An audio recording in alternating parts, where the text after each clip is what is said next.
Hello, bachcho. Let's read the question. The question is saying which of the following statement regarding the mammary gland is incorrect. A है they are paired glandular structure that lies over the pectoral muscle. B, each gland has 100 to 500 lobulated milk gland, each having a number of lobules containing number of alveoli.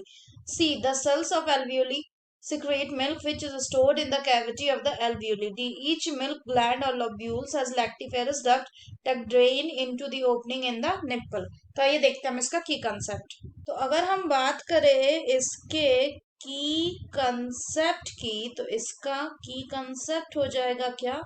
इसका की concept हो जाएगा mammary gland. तो अगर हम बात करें mammary gland की, तो ये इन केस ऑफ फीमेल कैसा होता है? पेयर्ड स्ट्रक्चर होता है. पेयर्ड स्ट्रक्चर होता है. तो ये in case of male it is present but they are non functional and are rudimentary. तो अगर बात करें मैमरी ग्लैंड की, तो in case of female they are paired and contain glandular tissue. क्या कंटेन करते हैं? They contain glandular tissue. Glandular tissue. इसके अलावा अगर बात करें और क्या कंटेन करते हैं, ये फैट भी कंटेन करते हैं. अगर बात करें ग्लैंडुलर टिश्यू की, तो ईच ग्लैंडुलर टिश्यू जो होता है, ईच ये 50 to 20 मैमरी लोब्यूल्स में डिवाइडेड रहते हैं. कितना? 50 to 20 मैमरी लोब्यूल्स में डिवाइड रहते हैं, जो क्या कंटेन करते हैं? Which contain the clusters of cell called alveoli. और इन्हीं मेमोरी लोब्यूल में क्लस्टर ऑफ सेल्स होता है जिनको कहा जाता है एल्वियोलाई. तो अगर हम डायग्राम की बात करें, तो इस डायग्राम में क्या है? ये है आपका pectoralis. Pectoralis major muscle. Pectoralis major muscle के ऊपर ही प्रेजेंट रहता है मैमरी ग्लैंड. ये क्या है आपका? These are the rib and these are the muscles between the ribs. So these are the muscles between ribs. अगर आगे बात करें, so what is this yellowish color structure? It is a fat. और यहाँ पे ये जो एक पिंक कलर का स्ट्रक्चर दिख रहा है, ये क्या है? ये है आपका मैमरी लोब. ऐसे कितने मैमरी लोब होते हैं? 15 to 20 होते हैं. और इन जो 15 to 20 मैमरी लोब है, इनमें क्या प्रेजेंट होता है? इनमें प्रेजेंट होता है ये सैक लाइक स्ट्रक्चर जिनको कहा जाता है मैमरी एल्वियोलस. इनको क्या कहा जाता है? Memory alveolus. और बात करें अगर आगे, तो ये जो मैमरी एल्वियोलस है, ये क्या करते हैं? The cell of the alveoli, ये सिक्रीट करते हैं मिल्क को. तो इनके जो सेल्स होते हैं वो किसको सिक्रीट करते हैं? वो सिक्रीट करते हैं मिल्क को. अगर हम आगे बात करें, तो ये जो मिल्क है ये कहाँ स्टोर रहता है?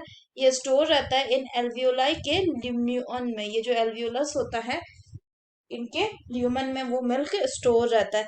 अगर बात करें आगे, तो ये जो एल्वियोलाई है ये ओपन होता है इनटू द मैमरी टिब्यूल्स. तो अगर हम बात करें आगे, तो ये जो टिब्यूल होंगे वो टिब्यूल किसको ज्वाइन करेंगे?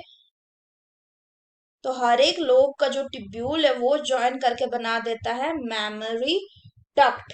तो अगर यहाँ पे हम इनकी बात करें, ये क्या है? ये है मैमरी डक्ट.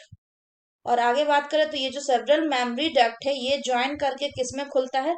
ये खुलता है एक स्वेल्ड स्ट्रक्चर में. ये जो स्वेल्ड स्ट्रक्चर दिख रहा है, this is called as ampulla which is connected to the, जो किससे कनेक्टेड होता है?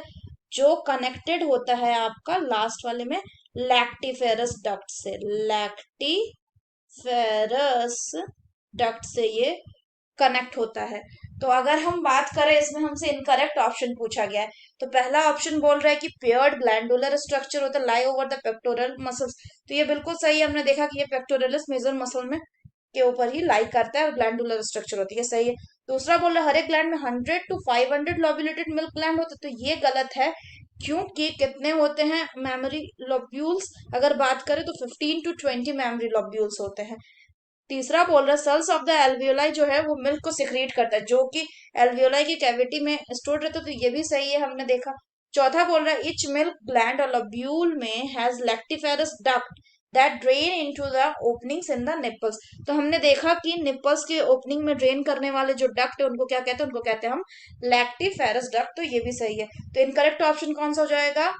So the final option will be option B, that is each gland has 100 to 500 lobulated milk gland, each having a number of lobules containing number of alveoli. So that's all for the question, bachcho. Hope you understood it well. Best of luck.